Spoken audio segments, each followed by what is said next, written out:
Hello दोस्तों, कैसे हो आप सब। क्या आप कमिंग सीटेट का एग्जाम देने जा रहे हैं और अब मुश्किल से सिर्फ 1 महीने बचे हैं और अभी तक आपने मैथ्स में कुछ ठीक से पढ़ा नहीं है, तो बिल्कुल भी टेंशन लेने की जरूरत नहीं है, क्योंकि इस वीडियो में मैं आपको बताऊंगी कि सिर्फ 1 महीने पढ़ के आप मैथ में कैसे एक अच्छा स्कोर ला सकते हैं। क्योंकि दोस्तों इस वीडियो में मैं पूरे 10 साल का मैथ में जितना भी प्रीवियस ईयर एग्जाम में जो क्वेश्चंस पूछे गए हैं उन सब का निचोड़ लाई हूँ। इस वीडियो में मैं वैसे क्वेश्चंस आपसे करवाऊंगी जो एटलीस्ट 2 बार से ज्यादा बार तो रिपीट हुए ही हुए हैं, और आपको तो अच्छे से पता है कि सीटेट में प्रीवियस ईयर एग्जाम के क्वेश्चंस का कितना इंपॉर्टेंट रोल है। तो सिर्फ मेरे वीडियो को देख के मैं जितने भी वीडियो करवाऊंगी, मुश्किल से मैं यहाँ पे 30 से 40 क्वेश्चन करवाऊंगी, बहुत ज्यादा 50 क्वेश्चन करवाऊंगी। बस इस 50 क्वेश्चन को करने के बाद आप एक बहुत अच्छा स्कोर ला सकते हैं मैथ्स में। तो बिना देर किए हुए चलिए वीडियो को शुरू करते हैं। मैं रेखा मिश्रा स्वागत करती हूँ आप सबका विकल्प एजुकेशन में। तो आज का जो हमारा पहला क्वेश्चन है, चलिए देखते हैं। देखिए दोस्तों, ये सारे क्वेश्चन बहुत बार रिपीट हो चुके हैं। 2014 से लेके 2021 तक के ये सारे क्वेश्चंस हैं, इसीलिए इसमें एक भी क्वेश्चन को मिस मत करना। सारे के सारे वीवीआई हैं जो आपके लिए बहुत ही इंपॉर्टेंट है। तो चलिए क्वेश्चंस पढ़ते हैं। The perimeter of a square is 20 centimetre. A rectangle has the same width as the square. The length of the rectangle is double its width. The area in square centimetre of the rectangle is, मतलब इस question में हमसे ये पूछा जा रहा है कि एक स्क्वायर है, ठीक है। एक स्क्वायर का पेरीमीटर दिया हुआ है 20 सेंटीमीटर। क्लियर। अब क्या बोल रहा है, अब बोल रहा है कि a rectangle has the same width as the square. Width मतलब चौड़ाई होती है, तो एक रेक्टेंगल की वही चौड़ाई है जो उस स्क्वायर की चौड़ाई है। ठीक है, यहाँ तक क्लियर है question. The length of the rectangle is double its width. अब जो चौड़ाई है, किसकी चौड़ाई है, जो रेक्टेंगल की चौड़ाई है उसका डबल उसका लेंथ है, किसका, रेक्टेंगल का। ठीक है, तो हमें क्या पूछ रहा है, हमें एरिया पूछा जा रहा है सेंटीमीटर स्क्वायर में, किसकी, रेक्टेंगल की। तो दोस्तों सबसे पहले तो यहाँ क्वेश्चंस को बहुत अच्छे से समझना जरूरी है। अगर आप क्वेश्चन समझ गए ना तो सॉल्यूशन तो अपने आप ही निकल जाती है। देखिए कैसे, जो जो दिया हुआ है बस हमें वही काम करना है। दिया क्या है, the perimeter of square is 20 centimetre. अब आप बताइए कि स्क्वायर का पेरीमीटर का फॉर्मूला क्या होता है, इतना तो आपको आना ही चाहिए। अगर नहीं आता है तो देख लो। पेरीमीटर ऑफ स्क्वायर का फॉर्मूला होता है 4 इंटू साइड, ये एस साइड है, ठीक है। और ये हमें क्या दिया हुआ है, ये हमें दिया हुआ है 20 सेंटीमीटर। ठीक है, यहां से हम साइड निकाल लेंगे। कैसे, 4 इधर चला जाएगा तो 20/4 इक्वल टू 5। ये 5 क्या निकल गया, 5 निकल गया हमारा स्क्वायर का साइड। ठीक है, अब जो बोल रहा है कि rectangle has the same width as the square, बोल रहा है कि जो स्क्वायर की चौड़ाई है वही रेक्टेंगल की चौड़ाई है। तो स्क्वायर में तो आपको पता है कि जो लंबाई और चौड़ाई सब इक्वल होता है ना, स्क्वायर का लंबाई और चौड़ाई सब इक्वल होता है। तो जो स्क्वायर का लंबाई है वही स्क्वायर का चौड़ाई है। तो मतलब कि रेक्टेंगल की चौड़ाई भी सेम हो जाएगी जो स्क्वायर की चौड़ाई है। तो रेक्टेंगल की विड्थ में लिखती हूँ यहाँ पे, ये रेक्टेंगल की चौड़ाई भी क्या हो जाएगी हमारी, जो स्क्वायर की चौड़ाई है, और स्क्वायर की चौड़ाई क्या है, 5 सेंटीमीटर। ये रेक्टेंगल की चौड़ाई, ये तो मैं बस समझाने के लिए आपको रफ वर्क कर रही हूँ। एक बार आपको समझ में आ जाएगा ना तो आपको इतना ज्यादा टाइम नहीं लगेगा एग्जाम में, मुश्किल से 10-15 सेकंड का टाइम लगेगा। ठीक है, तो आपको ये सब तो रफ वर्क ही करना है, बहुत ज्यादा डिटेल में लिखना भी नहीं है। तो ये हो गया रेक्टेंगल की चौड़ाई, हमने लिख लिया। अब क्या बोल रहा है, अब बोल रहा है कि the length of the rectangle is double its width. तो अब जो लेंथ है किसकी, रेक्टेंगल की लेंथ, इसकी डबल है, चौड़ाई की डबल है। तो 5 अगर चौड़ाई है तो लेंथ कितना हो जाएगा, 10 हो जाएगा, क्योंकि उसका डबल है, तो 10 सेंटीमीटर। चलिए जी, हमें सब कुछ मिल गया। अब फाइंड क्या करना है, फाइंड करना है द एरिया, ये एरिया है, the area in square centimetre of the rectangle. Rectangle की एरिया फाइंड करनी है। तो रेक्टेंगल की एरिया का फॉर्मूला क्या होता है दोस्तों, लेंथ इंटू विड्थ, ये फॉर्मूला होता है रेक्टेंगल का एरिया का। अब हमें सब कुछ पता है, लेंथ पता है 10 सेंटीमीटर एंड विड्थ पता है 5 सेंटीमीटर। तो 10 इंटू 5 क्या होता है 50, और एरिया को हम कैसे लिखते हैं स्क्वायर सेंटीमीटर। अब ये सेंटीमीटर स्क्वायर कहाँ से होता है, मैं इसे फिर से लिखती हूँ, ये ऐसे होता है। हम अगर दोनों को मल्टीप्लाई करें तो देखिए 10 सेंटीमीटर इंटू 5 सेंटीमीटर, यही होता है ना।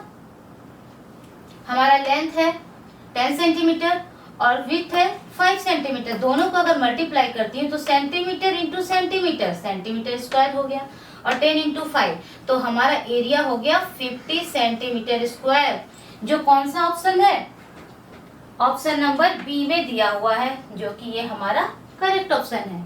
समझ में आ रहा है दोस्तों, कहीं कोई दिक्कत है तो प्लीज कमेंट्स में बताना। चलिए अब देखती हूँ नेक्स्ट क्वेश्चन क्या है। देखिए, Which of the following is not correct? Which of the following not correct मतलब जो चारों ऑप्शंस हमें दी हुई है, इन चारों में से कौन सा एक ऑप्शन सही नहीं है। बाकी मतलब कि 3 सही होंगे, एक ही हमें वो ढूंढना है जो कि सही नहीं है। तो चलिए इसे हम देखते हैं कि हमारा कौन सा ऑप्शन रॉन्ग है। तो जो पहला ऑप्शन दिया हुआ है, area of a square of a side 10 centimetre equal to area of a rectangle of length 10 centimetre and breadth 0.1 metre. हमसे कहा गया है कि जो एक ऐसा स्क्वायर है जिसका साइड 10 सेंटीमीटर दिया हुआ है, उसका एरिया मतलब कि 10 सेंटीमीटर वाले स्क्वायर का एरिया बराबर होगा किसका, ऐसे रेक्टेंगल का एरिया का बराबर होगा जिसका लेंथ 10 सेंटीमीटर है और ब्रेथ 0.1 मीटर है। तो हमें क्या करना होगा, दोनों का अलग अलग एरिया निकाल देना होगा। तो एरिया ऑफ स्क्वायर क्या हो जाएगा, क्योंकि इसका साइड दिया हुआ है 10 सेंटीमीटर, तो एरिया ऑफ स्क्वायर 10 इंटू 10 हो जाएगा, हो गया। और ये बोल रहा है कि बराबर है किसका। अब यहाँ देखना दोस्तों, यहाँ पे ध्यान देना, लेंथ दिया हुआ है 10 सेंटीमीटर में और ब्रेथ दिया हुआ है 0.1 मीटर।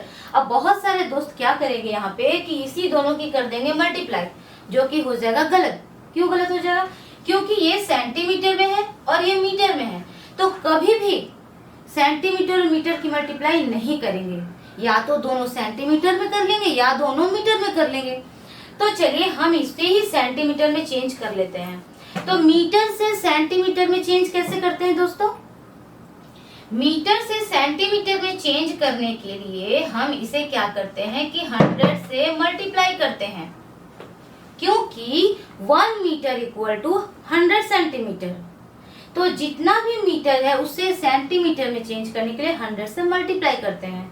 तो अगर इसे 100 से मल्टीप्लाई करेंगे तो क्या होगा, देखिए पहले तो 1 पे 2 0 आ जाएगा, फिर पॉइंट के बाद जितना नंबर इधर है हम उतना ही नंबर के आगे पॉइंट बैठाते हैं, मतलब कि यहाँ बैठ जाएगा। इसका मतलब ओनली 10 आ जाएगा। इसका मतलब 0.1 मीटर इक्वल टू 10 सेंटीमीटर, हमने सेंटीमीटर में चेंज किया ना, तो सेंटीमीटर आ गया। अब हमें रेक्टेंगल का एरिया निकाल लेना है। रेक्टेंगल का एरिया क्या होता है, लंबाई गुना चौड़ाई। तो लंबाई हमारा 10 है और चौड़ाई भी तो हमने 10 ही निकाला, दोनों ही सेंटीमीटर में है, ठीक है। तो ये देखिए ये दोनों तो इक्वल है, इधर भी 10 इंटू 10 जो कि एक स्क्वायर का एरिया था, ये स्क्वायर का एरिया था और ये रेक्टेंगल का एरिया आ गया, तो ये दोनों इक्वल है। मतलब कि ऑप्शन नंबर ए तो हमारा सही है। तो हमें तो ये नहीं चाहिए, हमें क्या चाहिए, हमें वो चाहिए जो गलत है। चलिए देखते हैं सेकंड ऑप्शन क्या कहता है। सेकंड ऑप्शन कहता है कि 1 metre 5 centimetre equal to 1.5 metre. अब यहाँ हमें ये चेक कैसे करते हैं, यहाँ भी हमें क्या करना होगा, या तो दोनों को मीटर में चेंज करना होगा या दोनों को सेंटीमीटर में चेंज करना होगा, तभी पता चलेगा कि जो दोनों अमाउंट दिया हुआ है वो इक्वल है या अनइक्वल है। तो चलिए निकालते हैं, बहुत आसान है। देखिए मैंने अभी बताया था कि 1 मीटर में कितना सेंटीमीटर, 1 मीटर में 100 सेंटीमीटर। तो यहाँ देखिए 1 मीटर में 100 सेंटीमीटर, तो 100 सेंटीमीटर और 5 सेंटीमीटर कितना हुआ, 105। तो हम इधर लिख देते हैं 105 सेंटीमीटर। ये ऑप्शन नंबर ए का था, ये बी का चल रहा है। यहाँ हो गया हमारा 105 सेंटीमीटर। अब इधर आ जाते हैं, इधर पॉइंट में है तो हम क्या करेंगे, अभी बताया था कि 100 से गुना करके हम उसे सेंटीमीटर में चेंज कर सकते हैं। तो जितना मीटर है उसे कर देंगे 100 से गुना, तो यानी कि 1.5 गुना 100 और ये आ जाएगा हमारा सेंटीमीटर में। तो चलिए इधर तो हमारा 105 है ही, इधर देखते हैं कितना आ जाएगा। क्या करेंगे, जो नंबर है उसमें बैठाएंगे 2 जीरो और जितने नंबर के बाद पॉइंट है उतने नंबर के बाद हम भी पॉइंट बैठा देंगे। तो यहाँ एक ही नंबर के बाद पॉइंट है तो हम एक ही नंबर के बाद पॉइंट बैठा देंगे, और पॉइंट और जीरो तो कुछ नहीं होता है। तो ये कितना बच गया, ये बच गया 150। अब इधर है हमारा 105 सेंटीमीटर और इधर है 150 सेंटीमीटर, तो हमारा असली ऑप्शन हमें मिल गया। ये तो रॉन्ग है ना, 105 और 150 बराबर कैसे हो सकते हैं। तो हमें तो इनकरेक्ट आंसर ही ढूंढना था। कौन सा नॉट करेक्ट है, करेक्ट नॉट को मिस मत कर जाना दोस्तों। नॉट करेक्ट ये सीटेट में बहुत बार मतलब कि स्टूडेंट को कंफ्यूज करने के लिए दिया रहता है कि नॉट करेक्ट, तो इसीलिए इससे कंफ्यूज नहीं होना है। तो हमारा बी ही हो गया नॉट करेक्ट, यानी कि जो राइट ऑप्शन है वो ऑप्शन नंबर बी है। तो हमें आगे जाने की जरूरत नहीं है, आपको एग्जाम में आगे जाने की जरूरत नहीं है, लेकिन यहाँ पे मैं समझा देती हूँ आपको, इसीलिए यहाँ पे मैं आगे जाऊंगी। ठीक है, चलिए देखते हैं सेकंड ऑप्शन नंबर सी क्या बोलता है। नंबर सी में है 0.40 इज सेम ऑफ 0.4। देखिए दोस्तों, अब यहाँ हम जानते हैं कि नंबर के बाद अगर पॉइंट में कोई नंबर है तो उसके बाद कितना भी जीरो होना तो वो उसकी वैल्यू कुछ नहीं रह जाती है। मतलब कि यहाँ पे जैसे है 0.4 है, ठीक है। अब यहाँ पे 102, 202, 302, 402 कोई फर्क नहीं पड़ता है, वो वैल्यू 0.4 ही रहता है। तो 0.4 को इसके बाद पॉइंट के बाद 4 के बाद हम चाहे लाख जीरो बैठा दे, हमारा वैल्यू में चेंज नहीं होता है। मतलब कि ऑप्शन नंबर सी सही है। सही इन द सेंस कि हमें नॉट करेक्ट पूछ रहा है ना, बट ये करेक्ट है। ठीक है, चलिए नंबर डी क्या कहता है। नंबर डी कहता है कि 3/4 रुपी इक्वल टू रुपी 0.75। तो 3/4 हमें बोल रहा है कि 3/4 बराबर होगा 0.75 का। तो चेक कर लेते हैं इसमें क्या परेशानी है, बराबर है कि नहीं। चलिए डिवाइड लगा देते हैं, पॉइंट लगा के एक 0, 7 बार में आ जाएगा 28, हमारा 2 बच गया। फिर क्या करेंगे, फिर 0 लगाएंगे तो 5 बार में 20। ये तो बिल्कुल सही है।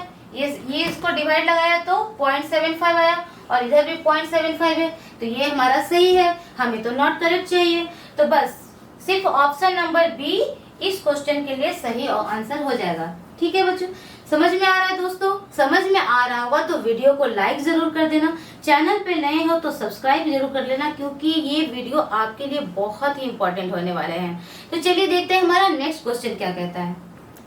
तो दोस्तों हमारा जो नेक्स्ट क्वेश्चन है, इतना आसान क्वेश्चन है, सीटेट में आया है कि मैं क्या बताऊं, बहुत ज्यादा इजी क्वेश्चन है। आप देख लीजिए और ये बार बार रिपीट भी हुआ है। सिर्फ अगर नंबर हो सकता है कि चेंज हो जाए, लेकिन ये क्वेश्चंस तो हर एक क्वेश्चन तो रहेगा ही रहेगा। आप लिख के ले लो। The product of the place values of 5 and 6 in this number is, option दिया हुआ है चारों। कितना आसान क्वेश्चन है। क्या पूछ रहा है कि एक नंबर है हमारा 70560, इस नंबर में 5 और 6 का जो प्लेस वैल्यू है उसका मल्टीप्लीकेशन क्या होता है। तो चलिए निकालते हैं फटाक से। इसमें सबसे पहले हम क्या देखेंगे, 6 का प्लेस वैल्यू क्या है। 6 का अच्छा प्लेस वैल्यू क्या होता है ये तो पता है ना, नहीं पता है तो मैं बता देती हूँ। प्लेस वैल्यू मतलब कि 6 कौन से जगह पे है, प्लेस मतलब जगह, 6 कौन से प्लेस में है और 5 कौन से प्लेस में है। प्लेस मतलब क्या होता है कि अगर हम इधर से जैसे काउंट करते हैं कि 1, 10, 100, 1000, 10,000, ये होता है हमारा प्लेस वैल्यू। तो प्लेस वैल्यू 6 को किसके प्लेस में है, 1 टेंस के प्लेस में है, और टेंस मतलब कि इंटू 10, तो 6 इंटू 10 यानी कि जो 6 का प्लेस वैल्यू है वो क्या हो जाएगा 16। ठीक है, क्योंकि 6 टेंस के प्लेस में है और टेंस मतलब होता है 10 के साथ मल्टीप्लीकेशन। तो 6 का 10 के साथ मल्टीप्लीकेशन करेंगे तो 60 आएगा। उसी तरह से 5 का प्लेस वैल्यू मतलब 1, 10, 100, 5 किसके जगह पे है, 100 के जगह में है, मतलब कि 5 का 100 के साथ मल्टीप्लीकेशन, तो 500 इसका प्लेस वैल्यू हो जाएगा। निकल गया हमारा दोनों का प्लेस वैल्यू। लेकिन हमें क्या करना है, प्रोडक्ट, मतलब कि दोनों की कर देनी है मल्टीप्लीकेशन। तो 6 5 जा 30 और कितना एक्स्ट्रा जीरो है, 3 जीरो है, 3 जीरो इसमें लग गया, 1 2 3, तो कितना आ गया, 3 पे 4 जीरो, जो कि कौन सा ऑप्शन बता रहा है, ऑप्शन नंबर सी। देखा दोस्तों कितना आसान क्वेश्चन है, लेकिन आप इसे ट्राई जरूर करना क्योंकि बहुत इंपॉर्टेंट क्वेश्चन है, बार बार आता है। चलिए देखते हैं नेक्स्ट क्वेश्चन हमारा क्या कहता है। Divide this number by 43 and find the percentage. ये भी बहुत ही आसान क्वेश्चन है, बिल्कुल बच्चे जैसा क्वेश्चन है। कोसेंट फाइंड करना है हमें, इसको डिवाइड करने के बाद इसमें कोई ट्रिक लगाने की कोशिश भी मत करना दोस्तों, क्योंकि ट्रिक के लिए भी याद करना पड़ता है कि कौन सा ट्रिक कैसा ट्रिक। तो ये बहुत ही इजीली डिवाइड लग जाता है। देखिए हम इसे डिवाइड लगाते हैं, 3 0 1 0 3 0 1, बस यही है। अब एक चीज यहाँ देखना दोस्तों, ये मत सोचने लग जाना कि 43 को किससे मल्टीप्लाई कर, कभी कभी थोड़ा सा दिमाग भी अपना लगा लिया करना। क्या दिमाग लगाना है, ऑप्शन पे एक नजर डालो। ऑप्शन में, चारों ऑप्शन में जो पहला डिजिट है 7 7 7 7, इसका मतलब कि जरूर 7 से ही डिवाइड लगानी है। तो बस हमें और कुछ सोचने की जरूरत ही नहीं है, हम भी 7 से ही डिवाइड लगा देंगे। तो 7 से जब डिवाइड लगाएंगे तो क्या आएगा, 7 तिया 21 का एक, हाथ में 2, 7 4 28 और 2 30 हो गया। ये पूरा तो कैंसिल आउट हो गया। अब यहाँ ध्यान देना, क्या होता है, एक नंबर उतारते हैं, डिवाइड नहीं लगता है तो एक जीरो बैठाते हैं, फिर से नया नंबर उतारते हैं, फिर डिवाइड नहीं लग रहा है तो फिर एक जीरो बैठाते हैं, फिर एक नया नंबर उतारते हैं, फिर भी डिवाइड नहीं लग रहा है तो जीरो बैठाते हैं, फिर नया नंबर उतारते हैं। तो जब नया नंबर अब डिवाइड लग रहा है, अब तो लगेगा ना, क्योंकि 301 में हमने पहले भी 7 से डिवाइड लगाया था, तो इसका मतलब ये भी 7 से डिवाइड लग जाएगा। 7 से डिवाइड लगे के पूरा कंप्लीट डिवाइड हो जाएगा। अच्छा, ये कॉन्सेप्ट समझा कि नहीं बच्चों आपने, कौन सा कॉन्सेप्ट, जब भी यहाँ से कोई नंबर नीचे उतरता है और इससे डिवाइड नहीं लगता है, तब हमारे कोसेंट में एक जीरो ऐड हो जाता है, समझा। जब भी कोई नया नंबर नीचे उतरे और डिवाइड ना लगे तो कोसेंट में एक जीरो बैठ जाता है, ठीक है। तो हमारा कौन सा ऑप्शन सही हो जाएगा, 7 में 3 जीरो और उसके बाद फिर से 7, यानी 7 में 3 जीरो फिर से 7, यानी ऑप्शन नंबर बी। इतना इजी क्वेश्चन है लेकिन इम्पोर्टेंट है ना। चलिए देखते हैं नेक्स्ट क्वेश्चन हमारा क्या कहता है। तो आइए दोस्तों देखते हैं हमारा अगला क्वेश्चन क्या है। जो नेक्स्ट क्वेश्चन है, इस क्वेश्चन में काफी सारे स्टूडेंट कंफ्यूज होते हैं। कभी कभी क्या होता है ना कि जो क्वेश्चन जितना ज्यादा इजी होता है ना, उसमें मिस्टेक उतने ही ज्यादा हो जाते हैं। तो क्या जरूरत है, केयरफुली करने की जरूरत है, और कुछ नहीं। क्वेश्चन पढ़ते हैं, 10 tens plus 11 hundred plus 12 ones is equal to किसके बराबर है, कौन कौन सा, 10 tens 11 hundred 12 ones इन ऑप्शन में किसके बराबर है। तो बहुत ही आसान तरीके से करेंगे, बस जो जो दिया हुआ है हमें वो लिख लेना है। क्या दिया हुआ है, 10 tens, और टेंस मतलब क्या होता है, अभी अभी मैंने बताया, टेंस मतलब होता है 10 के साथ मल्टीप्लाई। तो 10 को 10 के साथ मल्टीप्लाई करेंगे तो क्या आ जाएगा, 100 आ जाएगा। कोई दिक्कत नहीं इसमें ना। टेंस मतलब होता है कि 10 से मल्टीप्लाई, तो 10 को 10 से मल्टीप्लाई किया तो 100 आ गया, क्लियर। अब क्या है हमारा 1100, 100 मतलब कि 2 जीरो, 100 से मल्टीप्लाई, तो 11 में 2 जीरो अगर बैठाएं, बस बैठा देना और कुछ नहीं करना। 100 मतलब 2 जीरो, इतना याद रखना आप लोग, क्योंकि 100 में 2 जीरो होता है ना।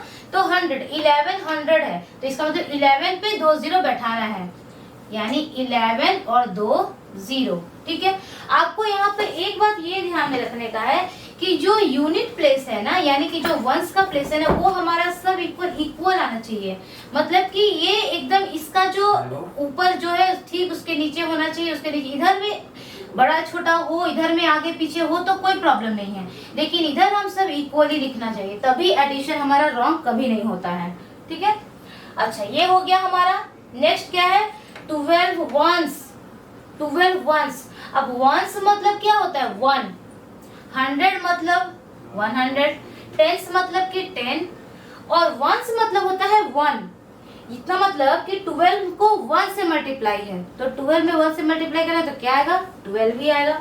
तो बस हम 12 लिख देते हैं। अब क्या करना है? बस कुछ नहीं करना, सबका करना है एडिशन। तो 0 0 2, 0 0 1, 1 1 2 और 1। कौन सा ऑप्शन है हमारा राइट ऑप्शन? यहाँ पे हमारे 12 12 12 12 मतलब कि ऑप्शन नंबर डी। देखा कितना आसान है, बस थोड़ा सा ध्यान से करने की बात है और कुछ नहीं। चलो देखते हैं हमारा नेक्स्ट क्वेश्चन क्या कहता है। The number of factors in 42 is. 42 में कितने सारे फैक्टर्स है उनकी नंबर हमें यहाँ पे पूछ रहा है। तो क्या करना है? 42 का अच्छा, अब बात आती है कि मैम फैक्टर्स क्या है, हमें तो फैक्टर्स ही नहीं पता, तो कैसे पता चलेगा 42 में कितने फैक्टर्स हैं? हालांकि मेरी मैथ की वीडियो बनी हुई है, फैक्टर्स क्या है, मल्टीप्लाई क्या होता है, मतलब कि मल्टीपल्स नंबर क्या होते हैं, वे सारे उस वीडियो में बहुत ही अच्छे से बताए गए हैं। अगर आपने नहीं देखा है तो मेरी सारी वीडियो जो मैथ्स की है उसे जाके देखें, आपको बहुत अच्छे से मैथ का कॉन्सेप्ट क्लियर हो जाएगा। तो खैर आते हैं हमारे अपने क्वेश्चंस पे। जो फैक्टर्स क्या होते हैं दोस्तों, वे सारे नंबर फैक्टर्स होते हैं जो 42 में पूरा पूरा कंप्लीटली डिवाइड लग जाए। किसी भी नंबर का फैक्टर्स वो नंबर होता है जो अपने नंबर्स को पूरा पूरा कंप्लीटली डिवाइड दे दे। यानी कि जैसे 42 का फैक्टर्स पूछ रहा है, तो कौन कौन सा नंबर ऐसा है, हम 42 का फैक्टर निकालते हैं। चलिए यहां से शुरू करते हैं, 42 का फैक्टर निकालते हैं। कौन कौन सा नंबर है जिससे 42 कंप्लीटली डिवाइड लग जाता है? तो देखिए, देखते हैं इसे। और दूसरी अगर लैंग्वेज में समझा जाए तो इसे दूसरी तरह से क्या बोल सकते हैं कि कोई किस किस के टेबल में, किस किस नंबर के टेबल में 42 आता है। दोनों सेम बात है। तो देखते हैं कौन कौन सा ऐसा नंबर है जिसके टेबल में 42 आता है। तो 1 तो भाई 1 के टेबल में तो दुनिया के सारे नंबर आते हैं, इसीलिए 1 तो सबसे पहला रहेगा ही रहेगा। चलिए 1 के बाद किसके टेबल में आता है? 2 के टेबल में आएगा। 2 के टेबल में इसीलिए आएगा क्योंकि हम जानते हैं 2 से डिवाइड लगने का नियम क्या होता है, क्योंकि हम देख रहे हैं यूनिट प्लेस 2 है और हम जानते हैं कि जिसके यूनिट प्लेस में, जिसके वंस के प्लेस में 2 होता है या 0 होता है, वो नंबर 2 से कंप्लीटली डिवाइड लग जाता है। तो नेक्स्ट जो नंबर हो जाएगा 2 हो जाएगा। अच्छा, यहाँ से हम क्या करेंगे दोस्तों कि जैसे जैसे फर्स्ट नंबर लिखते जा रहे हैं ना, तो लास्ट नंबर भी हमें पता चलता जाएगा। कैसे? ऐसे 1 के टेबल में 42 कब आएगा? 1 का टेबल कितने बार पढ़ेंगे कि 42 आएगा? तो 142 या 42 यही होता है ना। तो मतलब कि एक 1 फैक्टर हो गया और एक जो लास्ट फैक्टर होगा वो 42 होगा ही होगा, क्योंकि 1 में 1 इंटू 42 इक्वल टू 42। तो 1 से भी 42 डिवाइड लग रहा है और 42 से भी 42 डिवाइड लग रहा है, तो दोनों ही हमारा फैक्टर हो जाता है। ठीक है, अब आप ये मत समझना कि एग्जाम में आपको इतना टाइम लगेगा बनाने में, बिल्कुल नहीं। अगर आप समझे रहेंगे तो एग्जाम में फटाफट कुछ ही सेकंड्स में आपसे ये सॉल्व हो जाएगा। ठीक है, तो हमें इससे के फायदा क्या होगा कि हमें दोनों फैक्टर एक साथ मिलते जा रहे हैं और बहुत ही कम टाइम में सारे फैक्टर निकल जाएंगे। उसी तरह से 2 से अगर जब ये डिवाइड लग जा रहा है तो कितने बार में लग रहा है हम वो देखेंगे। तो यहाँ 2 से 2 2 जा 4 21 बार में डिवाइड लग रहा है। तो मतलब क्या होता है कि 2 भी फैक्टर है और दूसरा 21 भी फैक्टर होगा। 2 से भी डिवाइड लग रहा है, 21 से भी डिवाइड लगेगा, क्योंकि 2 इंटू 21 इक्वल टू होता है 42। क्लियर? अब नेक्स्ट क्या है? क्या 3 से डिवाइड लगेगा? हाँ लगेगा, क्योंकि 4 और 2 6 होता है। 3 से डिवाइड लगने का नियम ही यही होता है कि सारे नंबर्स का ऐड अगर 3 के टेबल में आते हैं तो वो पूरा नंबर 3 से डिवाइड लग जाता है। तो 4 और 2 6 हो रहा है, 3 के टेबल में आता है, मतलब कि 3 भी इसका फैक्टर है। तो अब 3 फैक्टर है तो 3 से किसमें 3 के टेबल कितना बार पढ़ेंगे कि 42 आ रहा है? तो हमें क्या करना है, डिवाइड लगा के दिखा देना है। मतलब कि 3 1 जा 3 हो जाएगा और 3 4 जा यानी कि 14। 3 14 जा 42। इसका मतलब कि एक फैक्टर 3 हो जाएगा और दूसरा फैक्टर हो जाएगा 14। कितने आराम से फैक्टर निकल रहा है ना। चलिए देखते हैं 4 से। तो 4 से ये डिवाइड नहीं लगेगा क्योंकि 4 के टेबल में 42 नहीं आता है। 5 से नहीं, क्योंकि 5 से हमें पता है कि वही नंबर 5 से डिवाइड लगता है जिसके एंड में या तो 0 हो या तो 5 हो। तो ना तो यहाँ 0 है ना तो 5 है, तो ये 5 से डिवाइड नहीं लगेगा। 6 के टेबल में 42 आता है। 6 का टेबल, ये मत कहना कि 6 का टेबल नहीं आता है हमें, तब तो जाके पहले टेबल ही सीख लो, बाद में सीटें दे देना। तो 6 का टेबल में कैसे 6 7 जा 42। तो एक हो जाएगा हमारा 6 और दूसरा हो जाएगा 7। अब 8 के टेबल में नहीं आता है, 9 के टेबल में नहीं आता है, 10 नहीं, 11 12, अब किसी के टेबल में नहीं, 13 नहीं और 14। तो 14 से तो यहाँ हमारा आ ही चुका है। देख 14 13 तक तो देख लिया हमने कि नहीं आता है। 14 से हमारा आ ही चुका है, तो 14 के टेबल में आएगा, 21 के टेबल में, 42 के टेबल में। अब इसके बाद हमें सोचने की जरूरत नहीं है, बस सारा फैक्टर हमारा निकल गया। अब हमें क्या करना है कि नंबर ऑफ फैक्टर्स को काउंट कर लेना है। तो चलिए काउंट करते हैं। 1 2 3 4 5 6 7 8।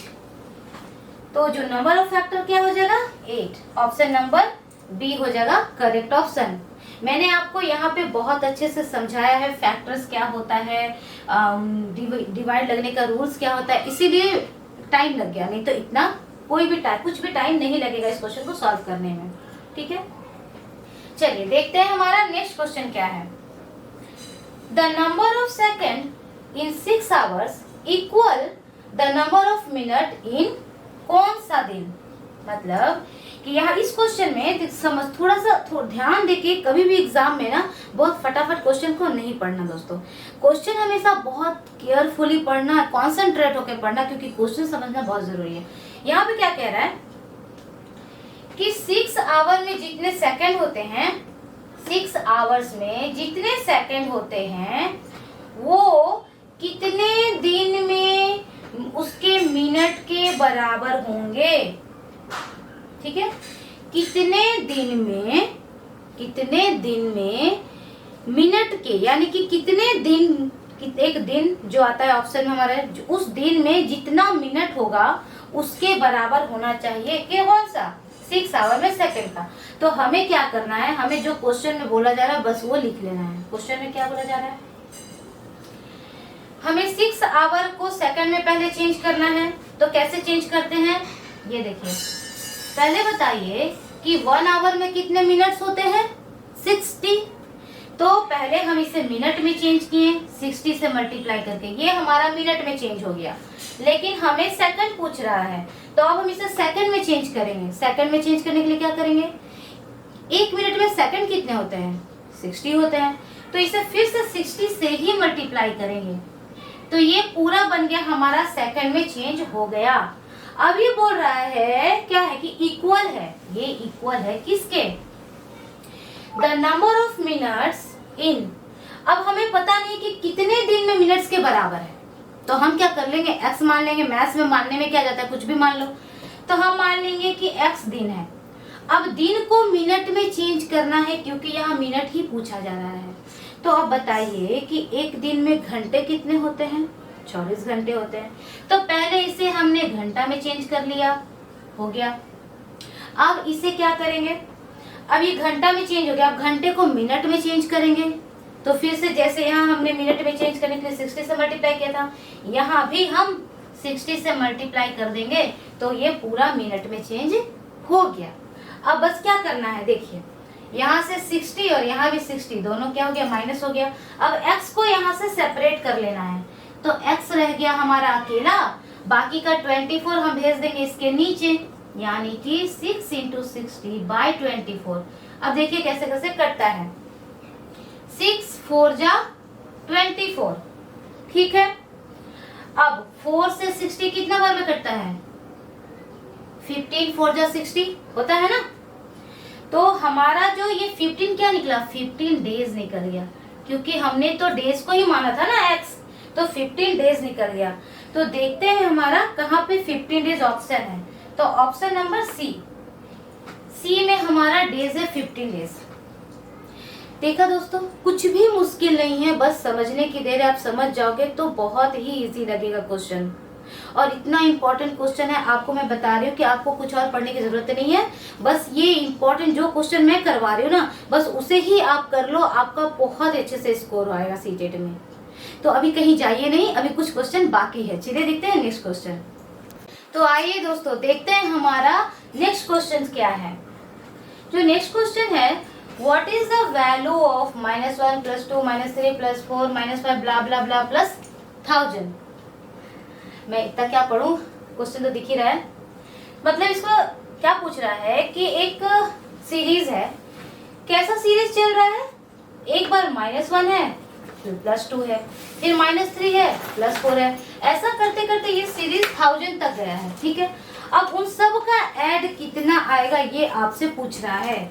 ऐसे तो आप देखोगे तो डर जाओगे कि ओ माय गॉड, इतना लंबा एडिशन मैं कैसे करूंगा। तो बहुत ही सिंपल है, बहुत ज्यादा सिंपल है। देखिए कैसे, ये चीज देखिए दोस्तों, यहाँ पे ध्यान दीजिए कि अगर हम 2-2 का पेयर लगा लेते हैं तो इसकी वैल्यू क्या आती है। मतलब कि -1 और +2 की वैल्यू क्या आती है, 2 से 1 माइनस हुआ तो क्या वैल्यू आ गई, 1 आ गई। फिर से अगर 2 पेयर लें, मतलब कि -3 और +4 की वैल्यू क्या आती है, तो फिर से +1 आती है। फिर -5 और +6 फिर से क्या आती है, इसका भी +1 आएगा। मतलब कि हम 2-2 का पेयर अगर लगा रहे हैं, 2 pair equal to 1, 2 pair equal to 1, तो 1000 में पेयर कितने होंगे, पहले तो वो आप बताइए। 1000 में पेयर कितने होंगे। तो जब 2 नंबर्स में 1 पेयर और 1 पेयर का वैल्यू है 1, तो 1000 में 500 पेयर, 1000 का वैल्यू 500 नहीं होगा, क्योंकि 2 नंबर की वैल्यू 1 आ रही है। तो 1000 को अगर 2 से डिवाइड कर दो तो 1000 में हमारा 500 पेयर्स बनेंगे, और 1 पेयर्स की वैल्यू 1, तो 500 पेयर्स की वैल्यू 500। बस बन गया हमारा। जी हाँ, बन गया। आपको क्या लगा मैं इतना लंबा ऐड करूंगी, बिल्कुल भी नहीं। तो हमारा ऐसे ही सॉल्व हो गया, जो हमारा ऑप्शन है डी नंबर करेक्ट। समझ में आया या नहीं, चलिए मैं फिर से एक बार बताती हूँ। आपको क्या देखना है कि 2 पेयर की वैल्यू यहाँ पे क्या आ रही है, 1 आ रही है, क्योंकि 2 से 1 माइनस होता है तो 1, 4 से 3 माइनस हुआ 1, 6 से 5 माइनस हुआ 1। तो जब हम 2 नंबर ले रहे हैं तो उसकी वैल्यू 1 आ रही है।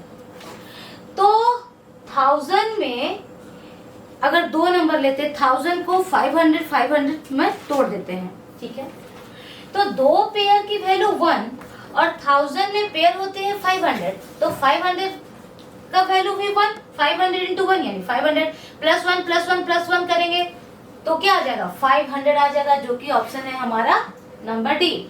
ठीक है, समझ में आ गया। चलिए देखते हैं next question. How many 1/10 are in 6/5। मतलब कि हमें पूछ रहा है कि 6/5 में कितना 1/10 है।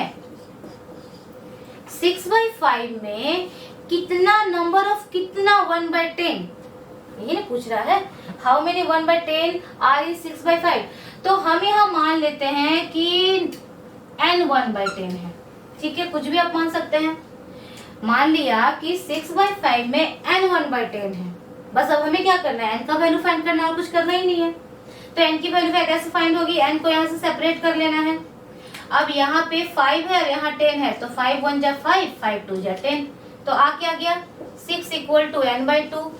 अब यहाँ से n को सेपरेट कर लेना है हमें, तो 6 इंटू 2 कितना 12, बस हो गया।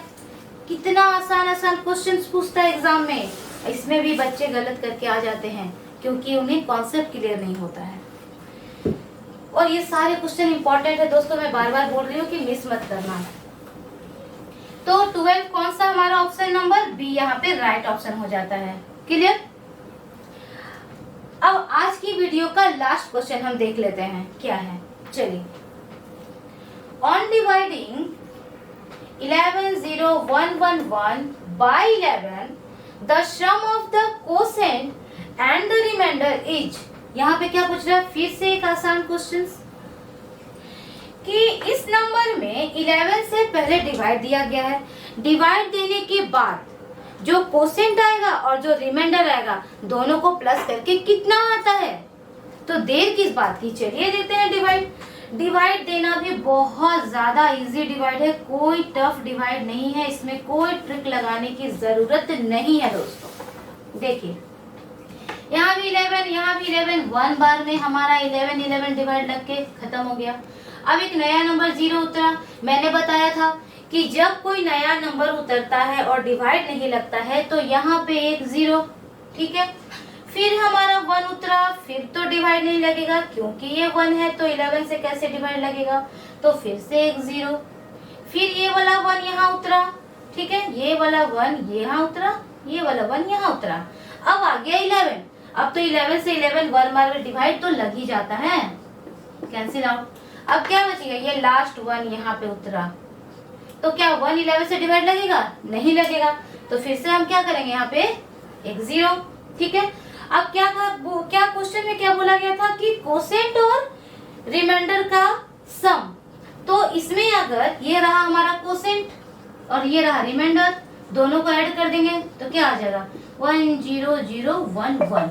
देख लेते हैं कौन सा ऑप्शन है, 1 0 0 1 1, तो आ गया 1 0 0 1 1, यानी कि ऑप्शन नंबर सी।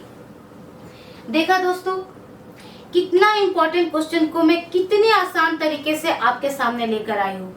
तो मैं इसी तरह का और भी बहुत सारा, मैंने कहा था 40-50 क्वेश्चन मैं करवाऊंगी, बस उसे करके ही आप एक अच्छा स्कोर ला सकते हो। तो आप चाहते हो मेरे सारी वीडियो को अटेंड करना, तो मेरे चैनल को सब्सक्राइब जरूर करना, और हाँ बेल आइकन को प्रेस करना मत भूलना, तभी तो वीडियो की नोटिफिकेशन आप तक पहुंच जाएगी। तो वीडियो पसंद आए तो उसे लाइक जरूर करना, दोस्तों के साथ शेयर जरूर करना। तब तक के लिए कीप वॉचिंग, कीप ग्रोइंग।